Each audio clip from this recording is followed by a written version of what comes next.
Masechet Kiddushin Daf Mem He. We're talking about a case of a daughter, a minor, who goes ahead and accepts Kiddushin without her father's agreement. And is that effective at all? If the father agrees later, if not, we last saw the opinion of Ola, who says it's not effective at all. If the father didn't do it, agree to it, and the daughter just goes and accepts Kiddushin on her own, it's zero, and there is no marriage, there is no Kiddushin there at all. We ask a question on that. Mativ Rab Hamnuna, En mochra likrovim. Mishum Rabbi Eliezer amru mochra likrovim. The question is from a case of a father selling off his daughter as an ama ivriya, as when she is minor. And in that case, the owner has an option to marry her or to marry her off to his son. Now, because of that, there's a braita that teaches that a father is not allowed to sell his daughter to a close relative. Let's say like his son, which would be her brother, because even though, the brother can own his sister, but there's no option when she grows up for marriage. Since there's no option for marriage, he says the sale as a maidservant also cannot be done. That's the first opinion in the Braita. However, in the name of the Elazar, they said you can. The father can marry her off even to a close relative, and even though there won't be a possibility of marriage, it's called Yud, where the owner designates her as a wife. Even though that won't be possible, okay, so that option is off the table. But in the meantime, while she's a minor, until she becomes 12, she can be a maidservant. That's to be Elazar's opinion. Now, even though they disagree regarding a close relative, they agree that the father can sell his daughter if his daughter is an almanah. This is what we're going to analyze further, to a kohen gadol, or if she had been married and is divorced and she's still a minor, or she's a chalutza, to a kohen hediot, and then the kohen gadol or the kohen hediot will be the owner of her, even though the Kohen Gadol will not be allowed to marry her as an Amanah, and the regular Kohen will not be able to marry her as a Gerusha and Chalusa. Nevertheless, even though these marriages are prohibited, if one, it's only prohibited as a lav, not as karet, like a close relative would be karet. So for a close relative, the Kiddushin would not be effective at all. In these cases, if now a Kohen Gadol or a Kohen Hediot did Kiddushin with such a woman who they're prohibited to, the Kiddushin does take effect. And therefore, there is theoretically a possibility of doing a Yod marriage. And even though it would violate a law, since it is a possible thing that one could effectuate, therefore a father can sell his daughter to one of these people. Okay, now we're going to analyze. How could you have a case of a young daughter who's an almanah that the father then would sell to the Kohen Gadol? If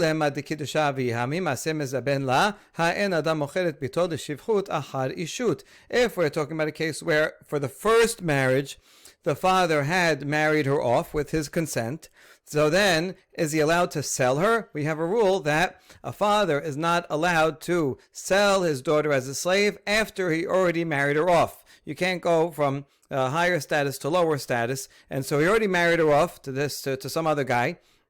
That guy dies, so now she's an almanah, so you're not allowed to sell her as a slave after. So that can't be the case. Rather, it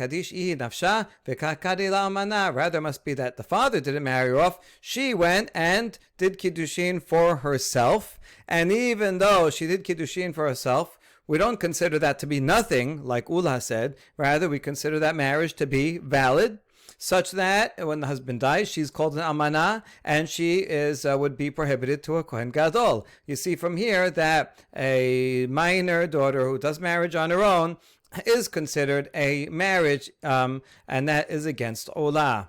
Answer: Amar Rav Amram, Amar Rabbi Yitzchak, Hacha bekiddushay Yod, ve'aliba Rabbi Yosef Rabbi Yehuda, Damar ma'ot harishonot, lav the kiddushin nitnu. And so Rav Amram says, name of Rabbi Yitzchak, we're talking about Yehud case, where the father had sold his daughter originally as a maidservant. He sells her as a maidservant twice. The first time he sells her as a maidservant, that's permitted, and then the owner does yi'ud, designates her as a wife, and that's why it's effective kiddushin. And then he dies, so then she is an almana. And she's an almana, and the father then would be permitted to marry her off again as a shivcha, because he did the first time around, he didn't marry her off as an almana, he didn't marry her off as kiddushin, as for ishut, but rather as a maidservant. And you can do shivchut achad shivchut, you just can't do shivchut achad ishut.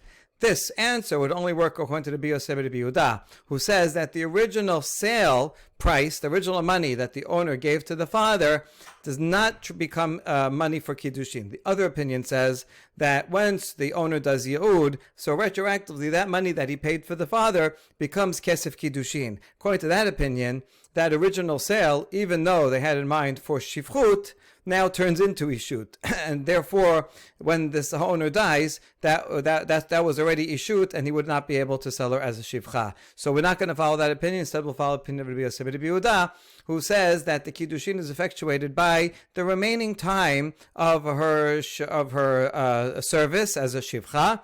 Whatever, there's an hour left or a day left to her service, and the owner says, you know what, in lieu of the service, I will grant you that you don't have to work the rest of the time, and with that, you will give yourself over as a wife to me or to my son.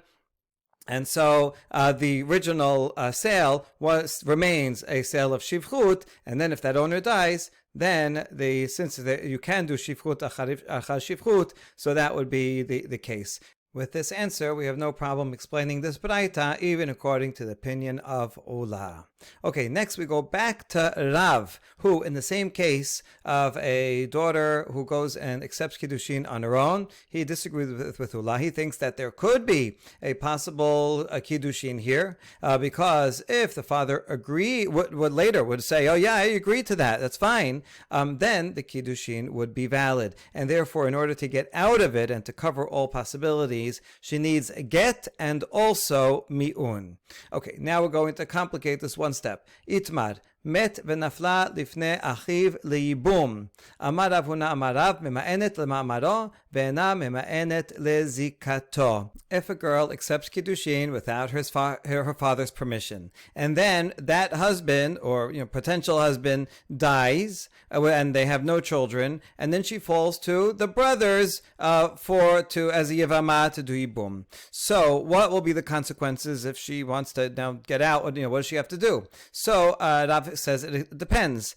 If he does ma'amad is the situation where one of the brothers gives her money as kiddushin and says, you are designated to me, I'm going to do the yibum with you. It's the same ceremony as kiddushin, and so if that such that if there were no brother before that died and you just did ma'amad, it would be the same as kiddushin. It would effectuate kiddushin. So one of the brothers does ma'amad, and then she wants to get out of it. She has to do mi'un. She has to do refusal.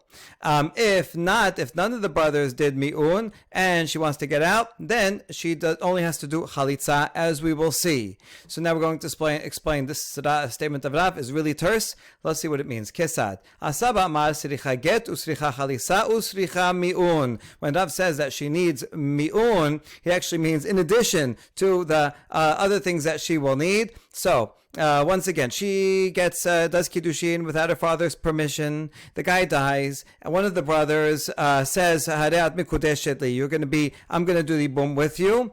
And now she wants to get out. She needs a get and halitza, and also she has to do refusal. Why all three? Siricha get shemanit rasa b'kedushe sheni. She needs a get because maybe the father, forget about the first guy. The father did not agree for her marriage with the first guy, so that was nothing. That guy died, so she still is nothing. But now some guy happens to be the brother-in-law of the guy that was before, but that guy doesn't matter because his kiddushin was nothing. But now this guy, one of the brothers, comes and does ma'amad, which is the same thing as doing kiddushin, gives her money and says, "You are mine," and she she accepted it, and the father agreed because he likes that guy. So now there is Kiddushin with that guy. So to get out of it, that requires a get. Like any case of Kiddushin, to get out of it, you need a get. But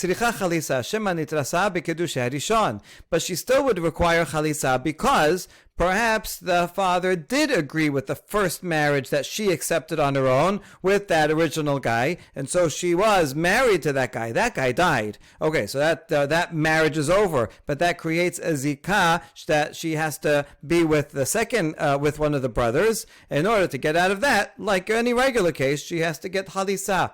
That's why you need chalisa. So that takes care of the either or. But sricha mi'un shema lo nitrasa ha'av lo b'kiddushay rishon ve'lo b'kiddushay sheni v'yomru en kiddushin tofsin ba'achota. But she still has to do refusal because maybe the father did not want the kiddushin from the first guy, nor did he want the kiddushin, the ma'amad, from the second guy. And in that case, she was never married to either of these two guys at all.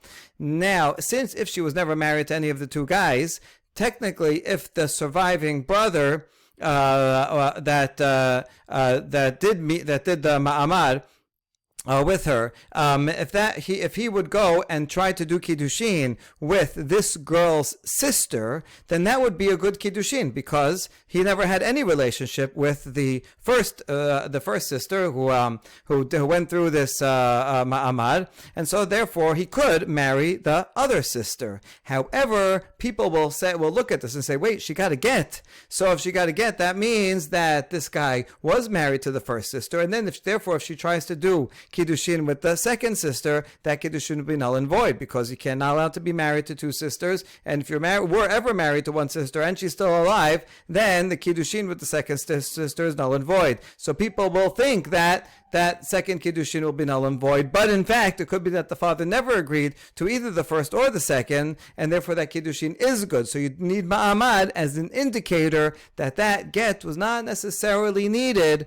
And it could be that there was never any connection between this woman, the first woman, and this brother, and therefore it could be that the kiddushin will be valid if he goes ahead and does kiddushin with that sister. That explains why we need all three in a case where there is ma'amad. What about when there's no ma'amad? Lo sabamad enasricha ela chalisa bilbad. If there's no ma'amad, then all they survive. The brother who outlives his the deceased brother has to do is just chalisa. Why? My amart. Tibae name me'un shem bayomeru en kiddushin tofsin ba'achota hakol yodim achot chalusa de rabbanan. If the father accepted the first kiddushin, so then she was really mikudeshet to him. That guy died, and now she really has a zikah to the brother. Okay, did chalitza, and so that would be a regular case. So the chalitza is taken care of. The reason that we might be worried is if the father didn't accept the first kiddushin, and therefore there was really nothing there. And now the second guy does chalitza, so people will say, "Oh, look, she got chalitza from the second guy. I guess that means they were married." And then if that surviving brother would do kiddushin with the sister, people would think it's not a kiddushin. Therefore, you should require mi'un, right? That's what you're worried about, and you should require mi'un, right? So that people say, oh, maybe the kiddushin will not be effective if he goes and does kiddushin with the sister.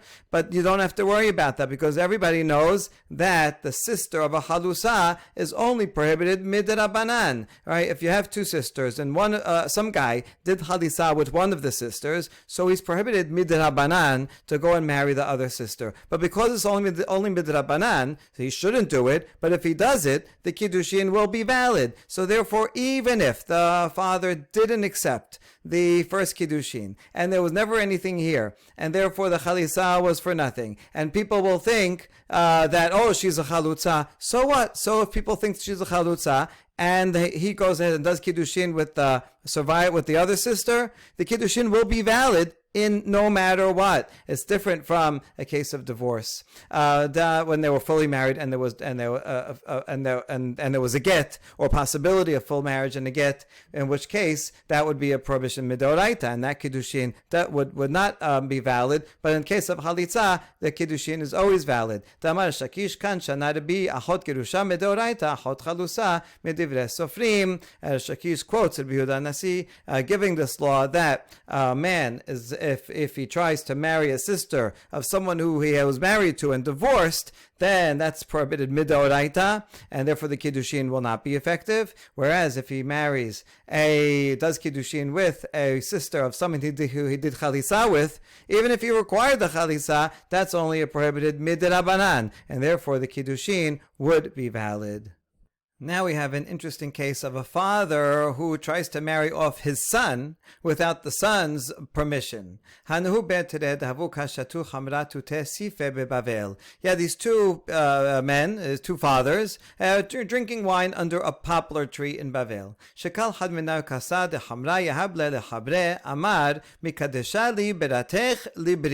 One of them takes a cup of wine, gives it to his friend, and says, I want to offer kiddushin for that your daughter should be mekudeshet to my son, right? He's kind of giving on behalf of his son. Here is wine, and therefore, your daughter was mekudeshet to my son. Now, for the father of the daughter, this is a possibility. Assuming it's a minor girl, yes, the father of the daughter can marry off his daughter.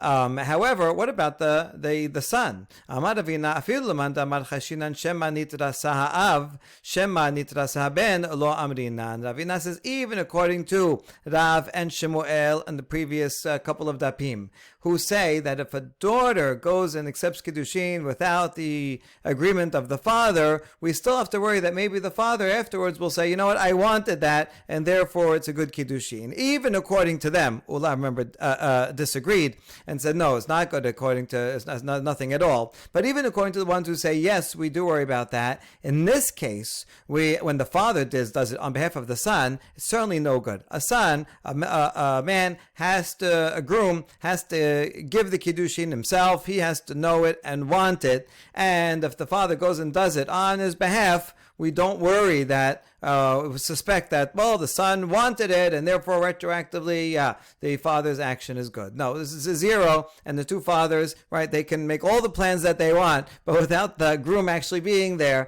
nothing was effectuated by the giving of that cup of wine.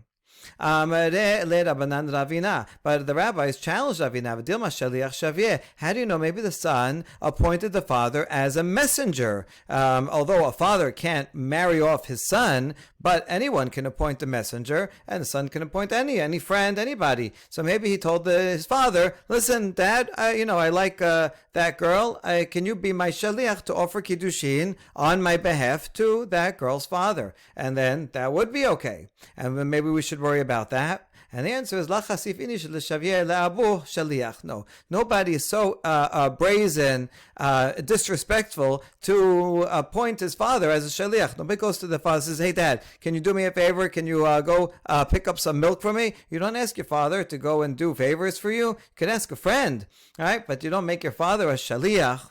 But then we ask, wait a second, maybe the father said, I really like that girl. Maybe the father said, I want to. I really want to see you married. I like that family also. I'll take care of it. I happen to be going out for wine with the father of that bride, and I'll arrange it, and I'll do it. So maybe the father wanted to and offered to be a shaliach, in which case there's no disrespect. So maybe we have to worry that was the case, and therefore they would be married. And Abba Bar Shimi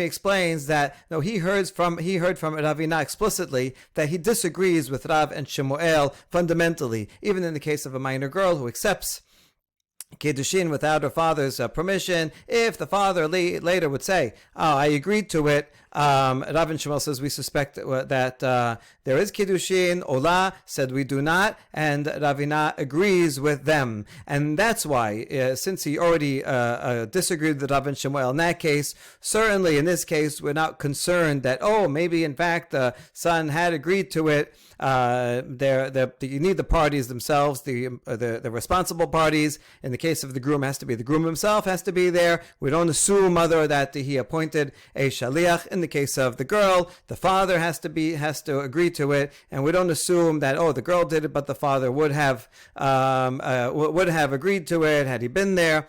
So just like we know for sure he doesn't agree with Rav and Shemuel, so that's the reasoning behind, right? Because otherwise, if you agree with Rav and Shemuel, then maybe you would have to suspect, right, that the father had spoken to him about it, and he said, "Yeah, I'd like that girl. I want to appoint you." So if you suspect in one case, you would suspect in the other case. But Ravina did not follow that suspicion in either case, and therefore there is no kiddushin in either case. All right, a funny story of some groom, and he did kiddushin with a woman, with a girl, without her father's consent, with a bunch of vegetables. Right? He took a bunch of carrots and with these carrots, and he did it in the middle of the shuk, in the middle of Machane Yehuda. Amar Ravina,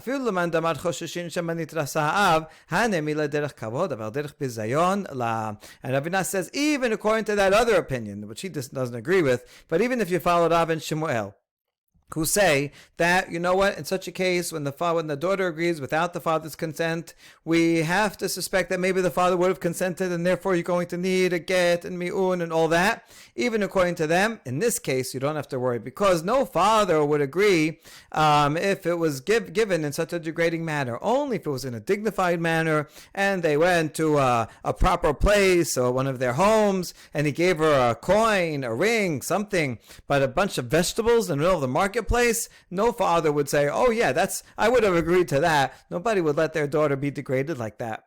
Amar medifti l'Ravina bizayon demai. Question to Ravina: where exactly is the degradation here? Is it because he used vegetables, or is it because it was in the marketplace? The difference would be, let's say he gave her money and it happened to be in the middle of Machane Yehuda, or let's say he gave her a bunch of vegetables, but it was in a house, right? So which is the key factor? So the answer is both of them, right? Either or. Here, this guy is worse because he did both. Bunch of vegetables in the marketplace, but truth is, either one by itself would be degrading, and there we would assume that the father would not agree. Of course, if the father agrees and she agrees in a regular case, you can use vegetables if they're worth a peruta, and also it doesn't matter. You could do kiddushin anywhere. But the point here is that, what's our assumption of what a father would be okay with? No, even a father who was not there present, where we assume that he would want his daughter to be offered marriage in a proper way, in a house with money. Okay, another fun story. There's two parents and they have a daughter, and they're arguing. The father says, "I want my daughter to be married off to someone in my family," right? One of his brother or whatever. And she says, "No, I want her to be married off to someone in my family." And they're fighting about it. And the mother wins, right? And so it's fine. They agree. She pressured him. And finally they agree, okay, we're going to marry off the daughter to someone in her family, her, whatever, a cousin. So now they make a party, they make an engagement party, but they didn't do Kiddushin yet, but they're gonna, they invite everybody over, so to celebrate, and then sometime during that party, the Kiddushin will happen. So who arranges the party? Is the father. He's the one that is controlling the money, and so he pays for a party, and he brings everything. And while they're eating and drinking, and they're waiting to do the Kiddushin with her family, in the meantime, one of his relatives goes up to the roof and does Kiddushin with her, right? He kind of jumps the gun and does Kiddushin at this party where she's supposed to be married to someone from her family. Now what do we do? What do we assume? What would the father think about this, right? Would the father say, well, I wanted it to be my family all along, so that's okay. I agreed to this Kiddushin? Or does he know how upset his wife will be? You agreed to it, you made a party, and then you double-crossed me. Okay, so what's the case? Abaye quotes pasuk from Sefanya.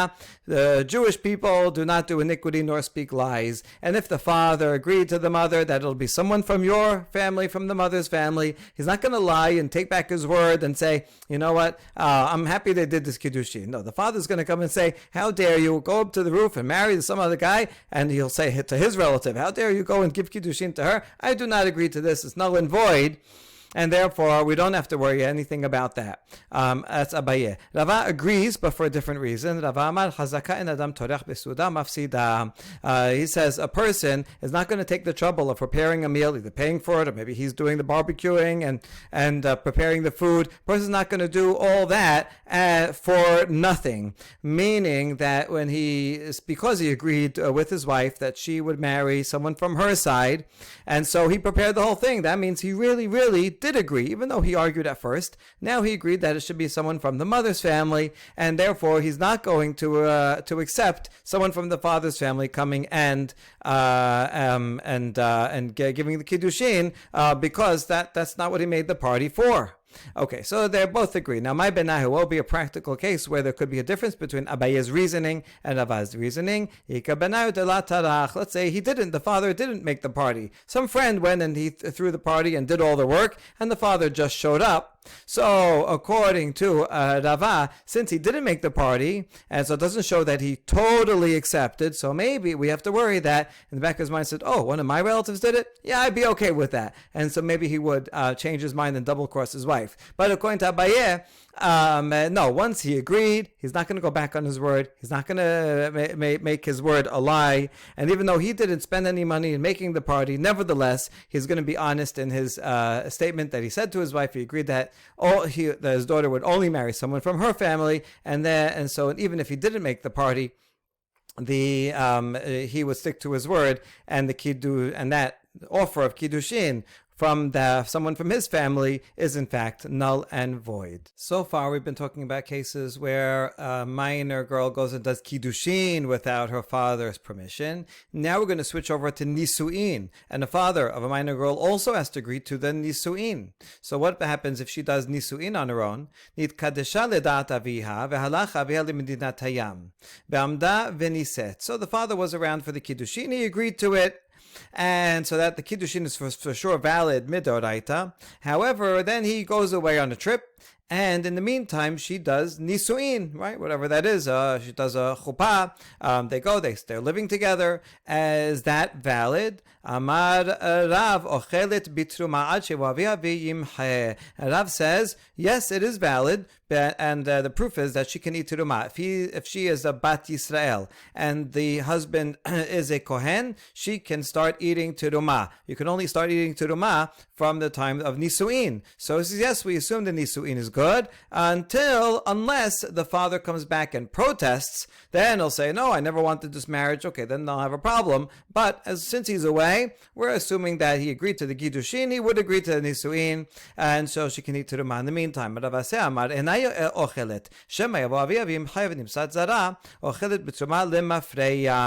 However, Rav says, no, do not let her eat, because the father's away, but maybe when he comes back, he's going to say, I never wanted this to be nisuin, whatever, even though he agreed to the kiddushin. Maybe he doesn't want the nisuin now, he wants them to get married at some later point, maybe he changed his mind, whatever. And then it'll turn out that the nisuin was not a nisuin, and she was eating teruma while she's not married to a kohen, and so she's a bat Yisrael eating teruma, and that would be a problem. So no, do not let them. Even though Rav disagreed with Rav Aseh, when an actual case came, Rav was respectful to Rav Aseh, and he ruled according to Rav Aseh and said, okay, maybe don't eat teruma, because maybe the father will come back and protest the marriage, and therefore Rav did not follow his own ruling. He gave deference to Rav Aseh. Amar Rav Shmuel bar Rav Yitzchak, Umodeh Rav she'im meta eno yorsha.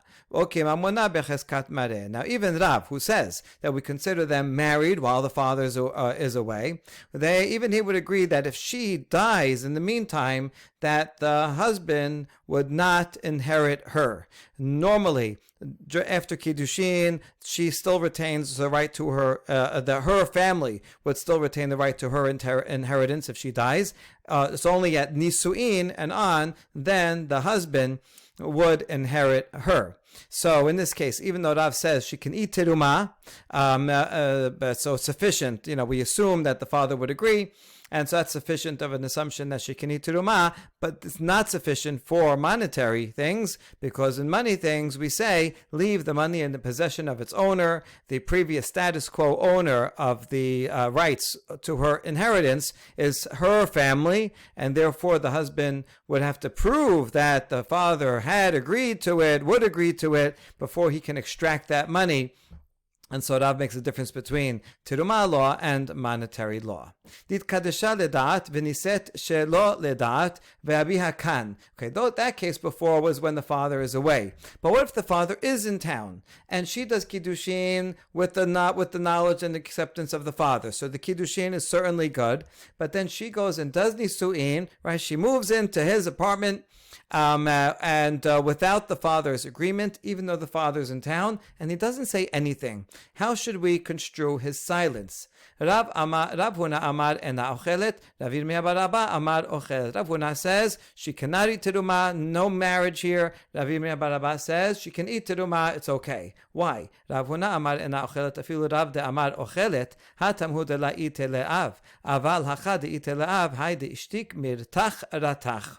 Rav Huna says she cannot eat in this case. He says, even Rav would agree with me. Even Rav, in the previous case, when the father is away, said we can assume the father would agree and she can eat terumah. That's only because there's no father around, and so he's not around. We assume he would agree. But here, where the father is around and he didn't say anything, what does his silence mean? Because he's so angry. How dare you go and do nisu'in without my agreement? He's so angry he won't even speak to her. He doesn't agree to it, and since the father doesn't agree, they are not married. And so, according to Rav Huna, even Rav would agree that in the case where the father is in town and is silent, there is no marriage, and she cannot eat terumah.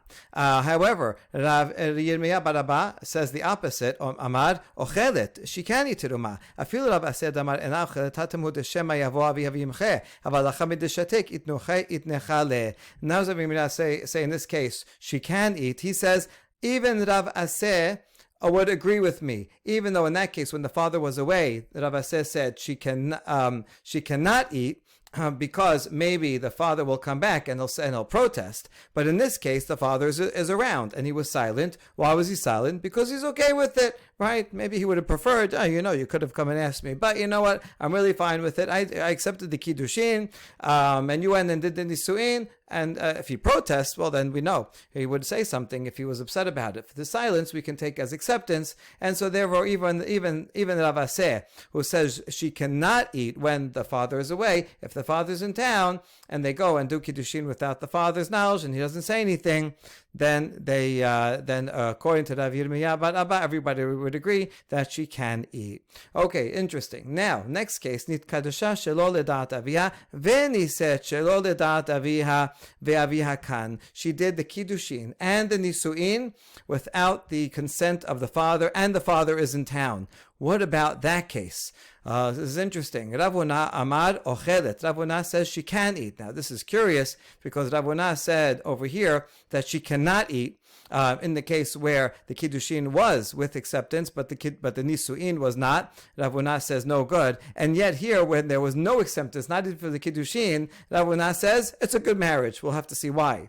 Rav Yirmiyah bar Abba Amar ena ochelet. Rav Yirmiyah bar Abba makes more sense because he says in the previous case where there was the Kiddushin was with permission, so definitely was Kiddushin, and the father just only objected to didn't say anything for the Nisu'in, so that there Rabbi Yirmiyah bar Abba says she can eat. We assume that the father had agreed to the Kiddushin, and so he was quiet, so we can assume that he agrees to the Nisu'in. That makes sense there, and it makes sense if the father didn't agree even to the Kiddushin, then they cannot eat, because there was we're not sure what the father thought. If he didn't say anything about the Kiddushin or the Nisu'in, we can not assume that he has agreed to it just because he's quiet. So Rabbi Yirmiyah bar Abba makes sense, right? You can eat in ochelet in the first case, but not in the second case where the father did not even agree to the Kiddushin. So now we have to analyze Rav Huna further. Amad ula had Rav Huna kechomes l'shinaim v'che'ashan la'aynayim. He says that this statement of Rav Huna, quotes pasuk in Mishlei, is like vinegar to teeth and smoke to the eyes. It's very bothersome what he said. If in the case where for sure there is Kiddushin Doraita because the father agreed to it, and there Rav Huna says she cannot eat because maybe the father did not agree to the Nisu'in, and maybe the fact that it's quiet is because he's so angry. So if in that case, where there is definitely Kiddushin, she cannot eat, we do not assume the Nisu'in is good. So all the more so should be here where the father never even agreed to the Kiddushin. We're not even sure it's Kiddushin. All the more so, we should assume there is no Nisu'in. She should not be able to eat.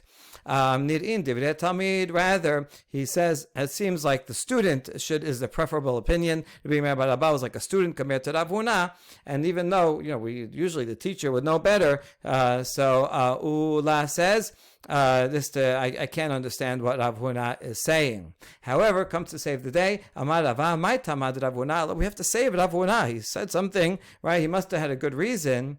Here's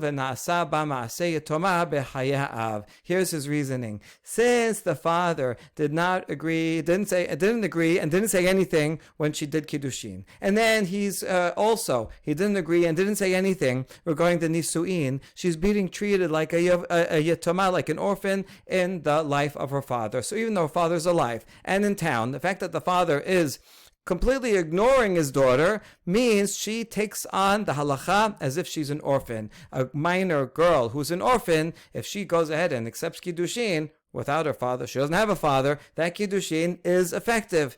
And that's why we say in this case the Kiddushin is effective. If the father is around and he agreed to the Kiddushin, so she's not an orphan, right? He agreed to the Kiddushin, but the father did not agree to the Nisu'in, and he's quiet, maybe that means he's angry. So there, she has a legal father, and the father, we suspect, is angry and does not accept the Nisu'in. That's why Rav Huna said in that case, she cannot eat. But if the father is an absentee father and didn't even give the Kiddushin, then you see the father is out of her life, and she can be treated like an orphan, and that's why, in this case, she can eat teruma. We assume her own Kiddushin and Nisu'in is effective. It's a beautiful sugya to see how the statement of Rav Huna was so confusing to one sage, but then later on Rava says he could figure out their reasoning, although it's paradoxical and counterintuitive.